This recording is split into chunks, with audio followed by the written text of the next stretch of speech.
4월 24일 목요일 경건의 시간을 시작하겠습니다. 기도하겠습니다. 저희를 주의 품으로 이끄시는 하나님, 오늘도 거룩한 말씀 앞에 저희의 마음을 조용히 세우게 하시니 감사를 드립니다. 이 아침 저희의 마음을 깨끗이 비워주시고 하나님의 말씀보다 저희 뜻을 먼저 세우려 했던 모든 교만함과 하나님 없이도 판단할 수 있다고 여겼던 무지함을 용서하여 주옵소서. 성령님께서 말씀 가운데 친히 역사하시고 저희 마음 깊은 곳에 하나님의 뜻이 밝히 깨달아지게 하옵소서. 그일라의 위기 앞에 하나님의 마음을 품었던 다윗처럼 저희도 오늘의 삶 속에서 주님의 마음을 듣고 따를 수 있는 사람이 되게 하여 주옵소서. 예수님의 이름으로 기도드립니다. 아멘. 사무엘상 23장 1절서부터 6절 말씀을 함께 보겠습니다. 같이 읽습니다. 다윗은 블레셋 사람이 그일라를 치고 타작한 곡식을 마구 약탈하여 간다는 소식을 들었다.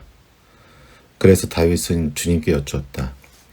내가 출전하여 이 블레셋 사람을 쳐도 되겠습니까? 그러자 주님께서 다윗에게 허락하셨다. 그렇게 하여라. 어서 출전하여 블레셋 족속을 치고 그일라를 구해 주도록 하여라. 그러나 다윗의 부하들이 반대하고 나섰다. 우리는 여기 유다에서도 이미 가슴을 졸이며 살고 있는데 우리가 그일라로 출전하여 블레셋 병력과 마주친다면 얼마나 더 위험하겠습니까? 다윗이 주님께 다시 여쭈어 보았다. 그런데도 주님께서는 똑같이 대답하셨다. 넌 어서 그일라로 가거라. 내가 블레셋 족속을 너의 손에 넘겨주겠다. 그래서 다윗이 그일라로 출전하여 블레셋 사람과 싸웠다. 결국 그들을 쳐서 크게 무찔렀으며 블레셋 사람의 짐승들을 전리품으로 몰아왔다. 다윗은 이렇게 그일라 주민을 구원해 주었다. 아히멜렉의 아들 아비아달은 그일라에 있는 다윗에게로 도망할 때에 에봇을 가지고 갔었다. 아멘.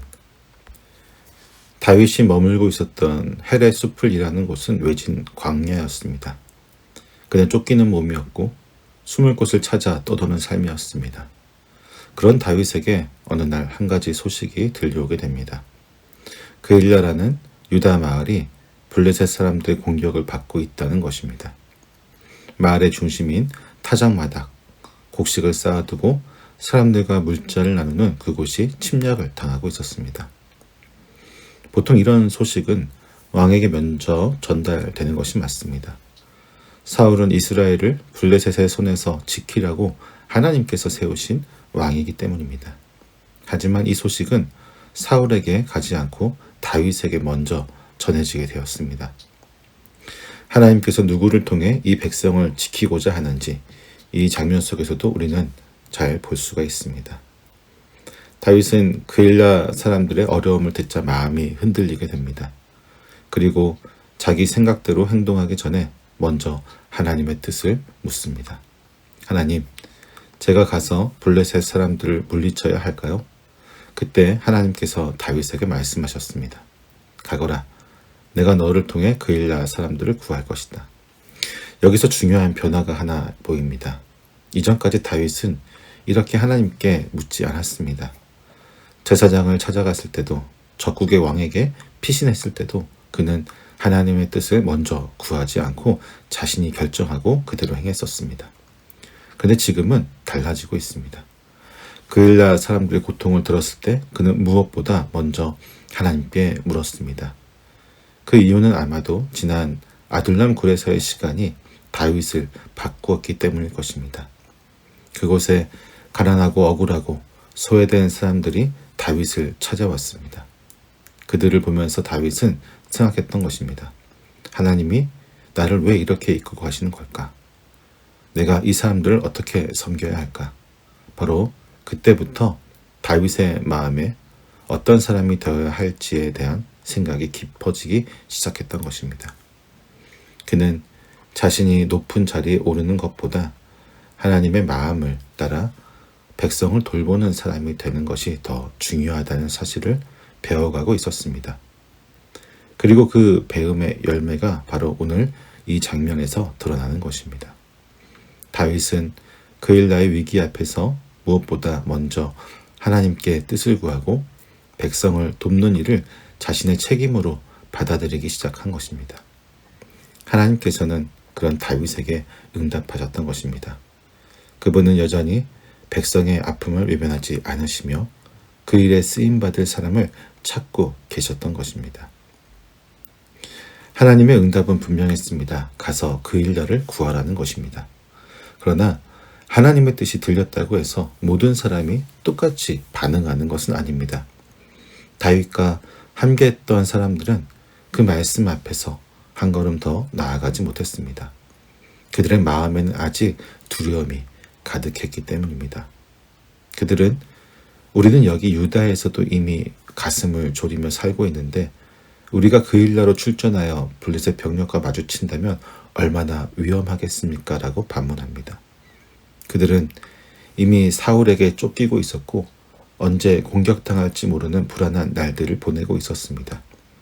그런 상황에서 다시 전쟁터로 걸어 들어가는 일은 누구에게나 망설여질 수 있는 선택이었습니다. 때문에 다윗은 그들의 마음을 책망하지 않습니다. 그들을 꾸짖고 다그치기보다는 다시 한번 하나님 앞에 나아가 묻고 있습니다. 그는 동료들을 신뢰하고 있었기 때문에 그들의 두려움을 외면하지 않았습니다. 그리고 그 불안과 함께 다시 하나님 앞에 무릎을 꿇습니다. 과거의 다윗이었다면 자신의 판단과 용기를 따라 결정을 내렸을지도 모릅니다. 그러나 아둘람에서 광야에서 여러 사람들과 함께 지내는 시간을 통해 그는 점점 하나님께 더 자주 묻는 사람이 되어가고 있었습니다. 다윗의 리더십은 모든 것을 혼자 해결하는 강한 지도자의 모습이 아닙니다. 오히려 주변 사람들의 불안을 이해하고 그 불안을 하나님 앞에서 다시 들고 나아가는 사람의 모습입니다. 그런 태도가 다윗을 더 깊이 훈련된 사람으로 만들어갑니다. 하나님께서는 그 두 번째 질문에도 응답하십니다. 그일라로 내려가거라. 내가 블레셋 사람들을 내 손에 넘겨주겠다. 하나님의 응답은 변하지 않았습니다. 하지만 이 두 번째 응답은 다윗 혼자만이 아니라 공동체 모두가 함께 들은 말씀으로 자리 잡고 있습니다. 그리고 이 말씀이 불안으로 움츠러든 이들을 다시 일어나게 만드는 힘이 되어집니다.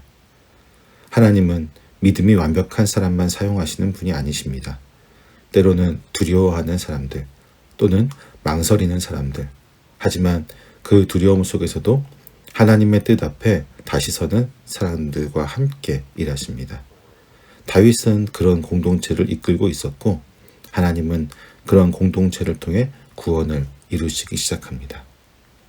다윗은 하나님의 말씀을 사람들과 함께 붙들었습니다. 두려움 속에서 주저하던 이들은 이제 하나님의 약속을 듣고 다시 일어섭니다. 그들은 여전히 피난 중이었고 훈련된 군대도 아니었습니다. 그러나 그들 안에 한 가지 분명한 것이 있었습니다. 그것은 바로 하나님의 약속을 굳게 믿는 것이었습니다. 다윗은 사람들을 앞세우지 않고 하나님이 주신 말씀을 앞세웠고 그 말씀을 붙잡던 이들이 이제는 함께 싸울 수 있는 사람이 되어간 것입니다. 결국 다윗과 그의 사람들은 그일라로 내려가 블레셋을 물리치고 마을 사람들을 구해냅니다. 그리고 블레셋이 약탈해 가려 했던 곡식과 물자들을 되찾아옵니다. 이 일은 본래 사울이 감당해야만 했던 일입니다. 그는 하나님께서 왕으로 세우실 때 백성을 블레셋의 손에서 구하라고 부름받았습니다. 하지만 지금 사울은 하나님의 뜻을 잊은 채 다윗만을 뒤쫓고 있었고 정작 마을의 위기에는 제때에 응답하지 못하고 있었습니다. 반면 다윗은 아직 왕이 아니었지만 하나님께서 맡기신 백성의 고통에 응답하는 자리로 나아가고 있었습니다. 그는 누가 인정해 주지 않아도 자신이 어떤 왕이 되어야 하는지를 몸으로 배우고 실천하고 있었습니다. 본문의 마지막 절인 6절은 조금 특별한 이야기를 담고 있습니다. 그일라에서 아비아달이 에봇을 가지고 다윗에게 도망하였다는 것입니다. 이 말은 지금 다윗이 하나님의 뜻을 구했던 장면들이 모두 제사장이 들고 온 에봇을 통해 이루어졌다는 것을 우리에게 알려주고 있습니다. 하나님께 묻고 응답을 듣는 이 과정은 더 이상 사울에게는 없는 일이었습니다. 아비아달은 이전에 노베에서 살아남은 유일한 제사장이었고 그는 아버지의 에봇을 가지고 다윗에게 피신해 왔습니다. 이 에봇은 단순한 의복이 아니라 하나님의 뜻을 듣는 통로이자 하나님과의 관계를 이어주는 상징이었습니다.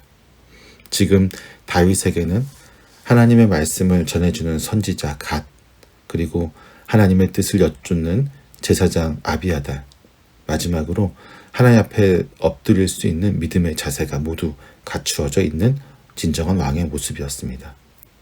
하나님과 함께 걷기 위한 준비가 조용히 그러나 분명하게 이루어지고 있는 것입니다. 사울이 하나님의 음성을 잃어버린 자리에서 다윗은 하나님의 뜻을 듣고 움직이는 사람으로 점점 세워지고 있습니다. 그가 다스리는 일은 아직 시작되지 않았지만 하나님께서는 이미 그를 통해 새로운 질서를 준비하고 계신 것입니다. 사울은 점점 하나님의 음성을 잃어가고 있었지만 다윗은 하나님 앞에 다시 묻는 사람이 되어가고 있었습니다. 헤레스풀에서 들려온 한 마을의 위기는 다윗을 통해 하나님의 구원의 길로 이어졌고 그 길 위에 함께 선 사람들은 두려움 속에서도 다시 일어섰습니다. 하나님은 지금도 그와 같은 사람들을 찾고 계십니다. 완벽한 사람, 흔들리지 않는 사람보다 하나님의 뜻을 구하고 주신 말씀에 다시 일어나는 사람을 통해 하나님은 구원을 이루어 가십니다. 다윗은 아직 왕이 아니었지만 이미 하나님의 백성을 품고 그 고통에 응답하는 길을 걷고 있었습니다. 그리고 하나님은 다윗에게 필요한 모든 것을 보내셨습니다. 말씀을 전하는 선지자, 뜻을 묻는 제사장, 그리고 함께 길을 걷는 사람들, 그 모든 것 위에 있었던 것은 바로 하나님의 인도하심이었습니다. 오늘 우리에게도 그 길은 열려 있습니다. 불확실한 시대, 두려움 많은 현실 속에서도 하나님의 말씀 앞에 멈추어 서고 그 뜻을 구하며 다시 걸어가는 사람들, 그런 사람들을 통해 하나님은 여전히 새로운 일을 시작하십니다. 우리도 그 길 가운데 설 수 있기를 바랍니다. 사람들의 위기 앞에서 마음이 움직이고 하나님의 말씀 앞에서 무릎을 꿇을 줄 아는 사람, 그리고 공동체를 일으켜 함께 하나님의 뜻을 따라가는 사람으로 말입니다. 지금도 하나님은 그런 사람들을 통해 하나님의 나라를 세워가십니다. 기도하겠습니다. 살아계신 하나님 아버지, 오늘도 주님의 말씀을 통해 위기의 현장 속에서도 하나님의 뜻을 구하며 행동하는 자로 부르심을 받게 하시니 감사를 드립니다. 다윗이 쫓기는 몸임에도 불구하고 그일라의 고통 앞에서 무관심하지 않았던 것처럼 저희도 이 시대의 아픔 앞에서 외면하지 않게 하옵소서. 자신의 감정이나 계산보다 하나님의 뜻을 먼저 구하고 순종하는 다윗의 모습이 저희 삶의 기준이 되게 하옵소서. 주님, 저희도 종종 두려움 때문에 머뭇거리며 공동체를 위해 움직이지 못했던 적이 있음을 고백합니다. 말씀을 들었지만 즉시 순종하지 못했던 연약함을 용서하여 주옵소서.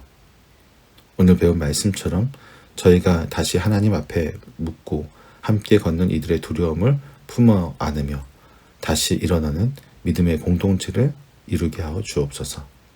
저희 안에 완벽한 믿음은 없을지라도 하나님의 약속에 다시 반응하며 순종할 수 있는 은혜를 허락하여 주옵소서. 예수님의 이름으로 기도드립니다. 아멘.